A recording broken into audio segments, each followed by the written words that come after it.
Today's video is on how to be successful in the short sale process. And the key to being successful in a short sale is all the work and the homework has to be done up front before the home either gets on the market. So number one, with the help of your real estate agent, you're going to have to navigate and go through what I'm going to call a financial minefield. There's alternatives. Do you do a bankruptcy?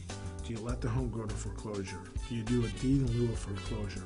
Have you exhausted all opportunities to do a loan mod? So number one, you navigated that minefield, you're through the minefield, and you made the decision, we're going to pursue the short sale.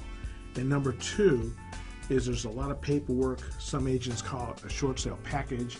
I like to call it a proposal.